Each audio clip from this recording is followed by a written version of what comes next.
Friends, this is Rohit, senior arithmetic faculty. గత 12 సంవత్సరాలుగా వివిధ కోచింగ్ సెంటర్లో, దాంతోపాటుగా స్టడీ సర్కిల్ కరీంనగర్లో నేను ప్రజెంట్ బోధిస్తున్నాను.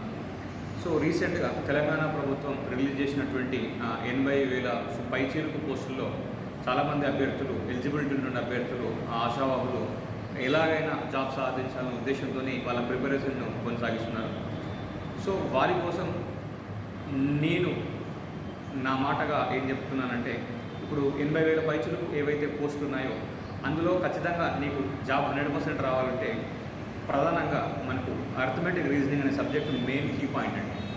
ఈ అర్థమెటిక్ రీజనింగ్ లేకుండా ప్రభుత్వ ఉద్యోగం ప్రస్తుతం ఉన్న పరిస్థితుల్లో సాధించడం సులభమే కాదు, అసంభవం అండి. ఎందుకంటే ఇప్పుడు అర్థమెటిక్ రీజనింగ్ అనేది మనకు గ్రూప్స్ పరీక్షలైనా, దాంతోపాటుగా ఇప్పుడు ఎస్ఐ కానిస్టేబుల్ అయినా ప్రజెంట్ ఇచ్చినటువంటి నోటిఫికేషన్లు వచ్చేసి గ్రూప్ 1 ఉంది ఎనీ డిగ్రీకి సంబంధించి, దాంతోపాటుగా ఎస్ఐ కానిస్టేబుల్ కూడా ఉంది. ఎనీ డిగ్రీతోని ఎస్ఐ, కానిస్టేబుల్తోని మన ఇంటర్మీడియట్తోని కానిస్టేబుల్ ఉంది. సో ఏవైతే ఈ పరీక్షలు ఉన్నాయో ఈ పరీక్షల్లో అర్థమెటిక్ రీజనింగ్ అనేది ప్రధాన భూమికను పోషిస్తుంది. ఇప్పుడు మీకు గ్రూప్స్ సంబంధించినటువంటి ఎగ్జామ్స్ కనుక తీసుకున్నట్లయితే గ్రూప్ 1 ప్రిలిమ్స్కి సంబంధించి మనకు అందులో 25 to 30 క్వశ్చన్స్ ప్రిలిమ్స్లో అడుగుతారు, ఇది రీజనింగ్ అర్థమెటిక్ నుంచి. మెయిన్స్కి వచ్చేసరికి అది పేపర్ 5లో ఒక పోర్షన్గా ఉంది. పేపర్ 5లో problem solving and data interpretation అని చెప్పి ఒక పోర్షన్ ఉంది. దాని వాల్యూ, దాని వెయిటేజ్ వచ్చేసి మనకు 50 మార్క్స్లో ఉంది. సో ఎస్ఐ కానిస్టేబుల్ వరకు వచ్చేసి ఎస్ఐలో ప్రిలిమ్స్కి వచ్చేసి 100 మార్కులు, తర్వాత మెయిన్స్కి వచ్చేసరికి 200 మార్కులు. కానిస్టేబుల్కి వచ్చేసి prelims 50 marks, mains 50 marks.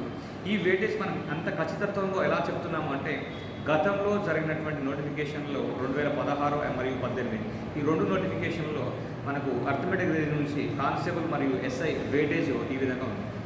So ఇప్పుడు మనకు రీజనింగ్ అర్థమెటిక్ నుంచి ఎక్కువ స్కోర్ చేయాలంటే ఏం చేయాలి అంటే, ఎలాంటి ట్రిక్స్ మనం ఫాలో అవ్వాలి, ఎలాంటి టిప్స్ ఫాలో అవ్వాలి, లేదు అంటే ప్రిపరేషన్ స్థాయిని ఎలా పెంచాలి అనే విషయం ఒకసారి ఇక్కడ మనం చూసినట్లయితే, మీకు రీజనింగ్ పోర్షన్ కింద మనం పర్ఫెక్ట్గా చూస్తే రీజనింగ్లో మనకి అరౌండ్ 20 నుంచి 25 టాపిక్స్ ఉంటాయి. ఈ 20 నుంచి 25 టాపిక్స్ సంబంధించి ఈజీ ఉన్నటువంటి టాపిక్స్ మనకు 70% ఈజీగా ఉంటాయి. అంటే ఈజీ అంటే ఏంటంటే, క్లాస్లో మనం కూర్చుంటే ఆటోమేటిక్గా ఇది నాకు తెలుసు, ఇది నాకు వచ్చింది అనేటువంటి ఫీల్ అయ్యేటువంటి టాపిక్స్ అనమాట. రిమైనింగ్ 30% కొంచెం హార్డ్ వర్క్ చేయాల్సి ఉంటుంది. సో హార్డ్ వర్క్ ఈజ్ ఏంటంటే, ఇక్కడ సింపుల్ హార్డ్ వర్క్ చేయడం ఏంటిది అంటే, దాని కాన్సెప్ట్ ఉంటుంది, దాన్ని ప్రిపరేషన్ అంటే మన ప్రాక్టీస్ అనేది కొట్టుకోవాలి. సపోజ్ 30% మరి ఏ వింగ్లో మనం ఎక్కువ ప్రాక్టీస్ చేయాలంటే, సపోజ్ ప్రొసీడింగ్ అరేంజ్మెంట్ ఉంది, ఫజిల్ టెస్ట్ ఉంది, ఆ తర్వాత మనకి రిలేషన్స్ ఉంది, తర్వాత సిల్లాయిజన్ ఉంది. ఓకేనా, ఈ 4 మేజర్ కీ అనమాట. ఏంటంటే వీటి నుంచి ఎక్కువ మార్క్స్ రావడానికి ఛాన్స్ అయితే ఉంటుంది. వీటిని క్లాస్లో విన్న ఇన్ఫర్మేషన్తో పాటు ఎక్స్ట్రా ఇన్ఫర్మేషన్ గ్యాదర్ చేసుకోవడానికి మనము బుక్స్ ఫాలో అయినా పర్లేదు, లేదా త్రూ మొబైల్ యాప్స్, నెట్, దానికి సంబంధించిన అంశాలతోనైనా మనము ఎక్స్ట్రా అప్డేట్ చేసుకోవాల్సి ఉంటుంది. దాంతోపాటుగా ఇంకా 30%లో మరి ఇంకేం టాపిక్స్ బాగా కొంచెం టిపికల్గా ఉంటాయంటే, మిస్సింగ్ నెంబర్ అనే టాపిక్ ఉంటుందండి. ఈ మిస్సింగ్ నెంబర్ అనేది అభ్యర్థులు ఎన్ని క్వశ్చన్స్ ప్రిపేర్ అయినా కూడా ఎగ్జామ్లో అడిగేటువంటి క్వశ్చన్స్ డిఫరెంట్గా ప్రొజెక్ట్ అవుతూ ఉన్నాయి.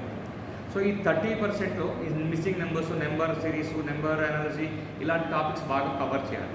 ఈజీ టాపిక్స్ ఏంటి అంటే, రిమైనింగ్ రీజనింగ్లో ఉన్నటువంటి ప్రతి టాపిక్ కూడా ఈజీనే.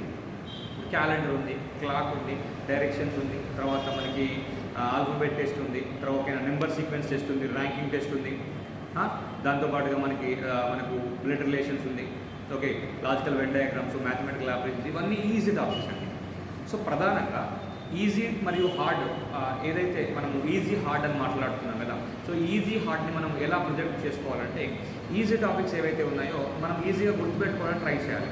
సపోజ్ ఇప్పుడు క్యాలెండర్ అనే టాపిక్ ఉందనుకోండి. ఇప్పుడు క్యాలెండర్ అనే టాపిక్లో మేజర్గా మన క్వశ్చన్స్ అనేవి ఏంటంటే, పలానా డేట్ అంటే ఇంపార్టెంట్ డేట్స్, చరిత్రలో ప్రధానంగా ఇంపార్టెంట్ డేట్స్ ఏవైతే ఉన్నాయో వాటి మీద మనకు క్వశ్చన్స్ అడుగుతారు. సో వాటిని మనం అక్కడ సాల్వ్ చేయకుండా రైట్ దీని వాల్యూ ఇది అవుతుందని 15 ఆగస్ట్ 1947 ఏ రోజు అంటే, మనం డేటు, మంత్ కోడ్ అని, సెంచురీ కోడ్ అని, నెంబర్ ఆఫ్ ఇయర్స్ అని, నెంబర్ ఆఫ్ లీప్ ఇయర్స్ అని, దాని వచ్చిన దాన్ని 7తో డివైడ్ చేసి ఏదో చేస్తాము. అలా కాకుండా 15 ఆగస్ట్ 1947 అనేది హిస్టారికల్ డేట్ కాబట్టి అది ఫ్రైడే అని మనం గుర్తుపెట్టుకుంటే మనకు ఈజీ అవుతుంది. నెక్స్ట్ ఇంకా మనకు అంటే అలాగే క్యాలెండర్ సంబంధించి ఇలా మనకు గుర్తుపెట్టుకునే అంశాలు ఎక్కువగా ఉంటాయి కాబట్టి కొన్ని గుర్తుపెట్టుకోవాలి, రిమైనింగ్ ప్రాక్టీస్ చేసుకుంటూ పొందుకోవాలి. నెక్స్ట్ మనం క్లాక్స్ కనుక తీసుకున్నట్లయితే గడియారంలో మేజర్గా మనకు కోణం ఎంత అంటాడు. సపోజ్ ఇప్పుడు గడియారంలో సమయం 8:30 అయితే మనకు 2 గుళ్ళ మధ్య కోణం ఎంత అంటాడు. సో దీనికి ఏంటంటే మనం ఫార్ములాటిక్ ఇన్ఫర్మేషన్ గుర్తుండాలి. ఫార్ములా ఏంటి, ఇలా ఉంటుంది, θ = 11/2m - 30h అనే ఫార్ములా ఉంటుంది. 8:30 అందులో సబ్స్టిట్యూట్ చేయాలి. అది ఫార్ములా సబ్స్టిట్యూషన్ మెథడ్. అలా కాకుండా డయాగ్రమెటిక్ ఫార్మాట్లో చూసుకుంటే 8:30 అని చెప్తున్నాం. 8కి 9కి మధ్యలో గంటల ముళ్ళు ఉంటుంది, 6 దగ్గర నిమిషాల ముళ్ళు ఉంటుంది. ఇప్పుడు ఈ 2 వరుస నెంబర్స్ ఏవైతే ఉన్నాయో, అంటే 1 నుంచి 2 అయినా, 2 to 3 అయినా, 3 to 4 అయినా, ఈ 2 వరుస నెంబర్ల మధ్య డిస్టెన్స్ గంటల ముళ్ళు ఉంటుంది. కాబట్టి 6 to 7 మధ్య 30 degrees, 7 to 8 మధ్య 30 అండి. నెక్స్ట్ 8 to 9 మధ్యలో మనకి గంటల ముళ్ళు ఉంటుంది. గంటల ముళ్ళు 1 అవర్కి 30 degrees అయితే మధ్యలో కాబట్టి 15 degrees. అంటే ఓవరాల్గా మనం ఏం చెప్పొచ్చు, 75 degrees అని చెప్పొచ్చు. అంటే ఇక్కడ మేజర్గా ఏంటంటే రీజనింగ్లో మనం మైండ్ క్యాలిక్యులేషన్ ఎక్కువగా చేసుకోవాల్సి ఉంటుంది. మైండ్లో క్యాలిక్యులేషన్ ఎక్కువ చేయాలి, పేపర్ మీద తక్కువ చేయాలి. సో ఇది ఇప్పుడు మన చాలామంది అభ్యర్థులు అడిగేటువంటి మేజర్ డౌట్ ఏంటంటే, సార్ మేము రీజనింగ్ అర్థమెటిక్లో బాగా గ్రిప్ రావాలంటే ఏం బుక్స్ చదవాలి. సో నా మటుకు నేనైతే పర్సనల్గా రీజనింగ్ సంబంధించి అరిహంత్ పబ్లికేషన్స్ నేను సజెస్ట్ చేస్తాను. వై అరిహంత్? సార్ అరిహంత్ ఎందుకు? మరి తెలుగులో సంబంధించినటువంటి ఆథర్స్ ఉన్నారు కదా, వాళ్ళు ఎందుకు అంటే, అభ్యర్థి ఏ పరీక్షకు ప్రిపేర్ అయినా కూడా ప్రాక్టీస్ అనేది గొప్పగా ఉండాలంటే నెంబర్ ఆఫ్ క్వశ్చన్స్ ఎక్కువ ఉన్నటువంటి ఆథర్ లేదా నెంబర్ ఆఫ్ క్వశ్చన్స్ ఎక్కువ ఉన్నటువంటి బుక్స్ మనం రిఫర్ చేసుకోవాలి.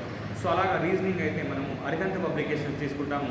అరిథమెటిక్ అయితే మనం ఆశిష్ అగర్వాల్ తీసుకుంటాము. ఓకేనా? ఏది? ఆశిష్ అగర్వాల్. ఇది రీజనింగ్ అరిథమెటిక్ బుక్ సంబంధించి. ఇంకా చాలామంది ఏంటంటే, సార్ మేము ఈ 80,000 ఉద్యోగాల్లో మేము ఖచ్చితంగా ఒక జాబ్ రావాలన్నటువంటి ఇంటెన్షన్తో మేము ప్రిపేర్ అవుతున్నాము, కానీ గతంలో మేము ఫెయిల్ అయినాము, ఖచ్చితంగా ఈసారి రావాలంటే ఎలాంటి వేలో మేము ఆలోచించాలి, ఏ స్ట్రాటజీ ఫాలో అవ్వాలి, లేదు మాకు టైం సరిపోవట్లేదు, ఏమైనా టిప్స్ చెప్తారా చాలామంది అడుగుతూ ఉంటారు. సో అలాంటి వాళ్ళకి నేను చెప్పే సలహా ఒకటే, అదేంటంటే ఇప్పుడు ఏదైనా, ఇప్పుడు మీరు ఏ ఎగ్జామ్ రాసినా కూడా ప్రైమ్ టైం ఉంటుంది, 3 hours 2.5 hours టైం ఉంటుంది. సో ఈ 2.5 hours పర్ఫెక్ట్ టైం మేనేజ్మెంట్ చేసుకుంటుండే అభ్యర్థులు ఎవరైతే ఉన్నారో వాళ్ళు 100% వాళ్ళ లక్ష్యాన్ని చేరుకోగలుగుతారు. ఏంటంటే ఇప్పుడు 10 to 1కి ఎగ్జామ్ ఉందనుకోండి, ఈ 10 to 1 ఏదైతే ఎగ్జామ్ టైం ఉంటుందో ఆ ఎగ్జామ్ టైంలో రిమైనింగ్ మనం అంటే ఎగ్జామ్ ముందు కొన్ని రోజులు మాక్ టెస్ట్ మనం ప్రిపేర్ అవ్వాల్సి ఉంటుంది. దాంతోపాటుగా సార్ మేము ఎంత ప్రిపేర్ అయినా కూడా ఎగ్జామ్లో తక్కువ టైంలో ఎక్కువ క్వశ్చన్స్ చేయలేకపోతున్నాము అనేటువంటి వర్షన్ కొంతమంది అభ్యర్థుల దగ్గర ఉంది. సో వాళ్ళు ఇప్పుడు నేను చెప్పిన దాంతో వాళ్ళ యొక్క డౌట్స్ అన్నీ క్లియర్ అవుతాయి. ఇప్పుడు 3 hours ఎగ్జామ్ టైం అనుకోండి, దాన్ని ఏం చేయండి, 3 parts డివైడ్ చేయండి. First hour, second hour, third hour.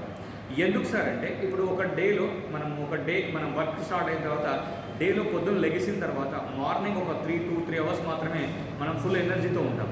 Evening టైంలో మన ఎనర్జీ డౌన్ అవుతుంది.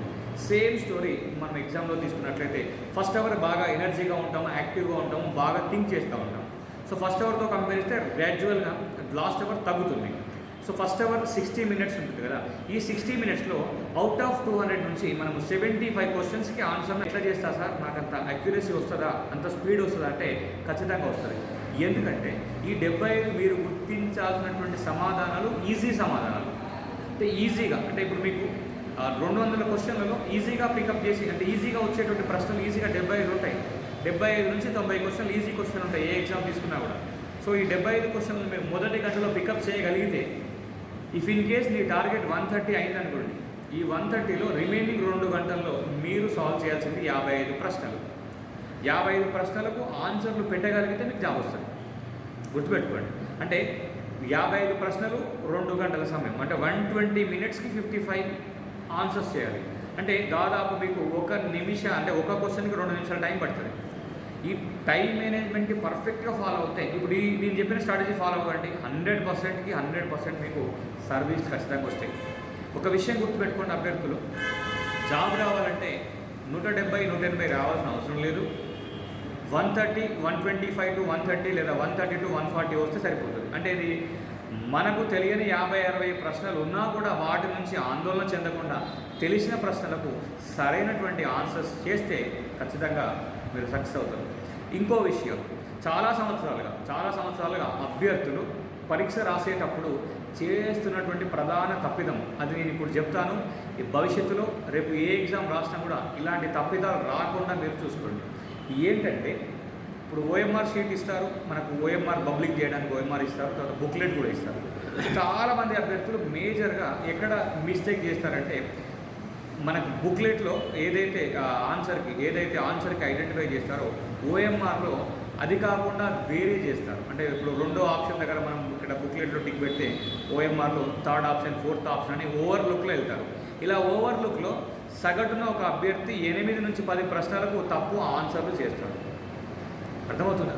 అంటే నువ్వు ఎగ్జామ్ రాస్తే 140 క్వశ్చన్లకు మీరు ఆన్సర్లు పెడితే అందులో 10 క్వశ్చన్లకు ఆటోమేటిక్గా మీరు తప్పిదాలు చేస్తారు. సో స్వయం తప్పిదాలు చేయకుండా ఎగ్జామ్లో ప్రతి ఆన్సర్ని కాన్సన్ట్రేషన్గా మీరు పెట్టుకోగలిగితే 100% సక్సెస్ అవుతారు. Okay, thank you.